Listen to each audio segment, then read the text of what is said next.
It's a gorgeous 80-degree Sunday here in Denver, where better than 71,000 have jammed into Empower Field at Mile High for a Week 2 battle between the Denver Broncos and the Washington Commanders. Hi, everyone. Welcome to Denver. Welcome to CBS. Alongside Adam Archuleta, I'm Spiro Dedes. We'll hear from Aditi Kinkhabwala here in just a second.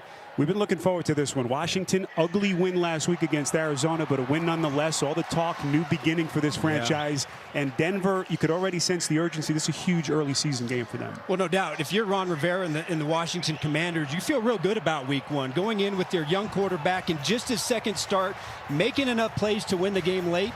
And for Denver, look, they look like a much better football team than they did a year ago. They were close, but they couldn't close it out. You're right, Spiro. A huge game here. They cannot be 0-2. It's a fun quarterback matchup. On the one side, you've got 23-year-old Sam Howell set to make the first road start of his career against one of his heroes, Russell Wilson, who showed some encouraging signs last week. Well, if you're Sam Howell, it was a bit of a mixed bag, about what you would expect. But, boy, you loved after some adversity in that second quarter how he turned it around, made some plays, got the win. I saw Russell Wilson who looked more comfortable. He was crisp. He was precise. Now it's time for him to take the next step in Sean Payton's offense. Aditi Kinkhabwala is our ace reporter covering the sidelines for us today like no one else, and we say hello to Aditi right now. Hi, Aditi. Spiro, the sun is unrelenting down here, but that's fitting because both teams are getting some shine back. For the Broncos, it's explosive receiver Jerry Jeudy. I talked to him after he worked out pregame. He said the hamstring should have absolutely no limitations. He told me, I'm good, and he said it twice. As for Washington, it's pass rusher Chase Young who makes his debut. He said he will indeed be on a snap count.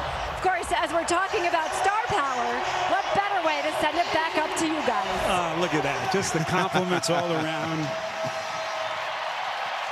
What a scene here in Denver. Always fantastic. They did lose their home opener, regular season opener to Las Vegas last week. How do they bounce back here in week 2 against this Washington Commander team that comes in off their season opening win over Arizona? Denver won the toss, they defer, and so they will kick.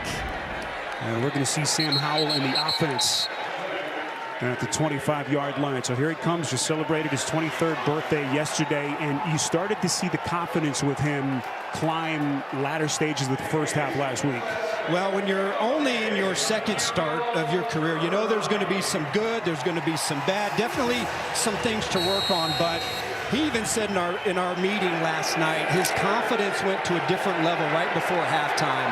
Had a rough stretch in that second quarter, but really started to settle down and again made enough plays late in that game to put them in a position to win the game.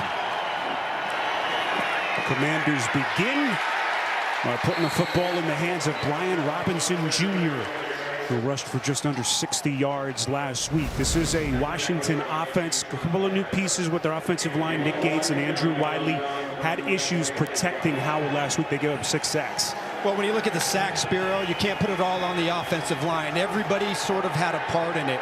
Some were on Sam Howell holding it. Some were on the offensive line. But there's no question that Denver, who didn't rush the passer very well last week, is looking to get after him. On 2nd and 8, Howell to the air for the first time. That's Jahan Dotson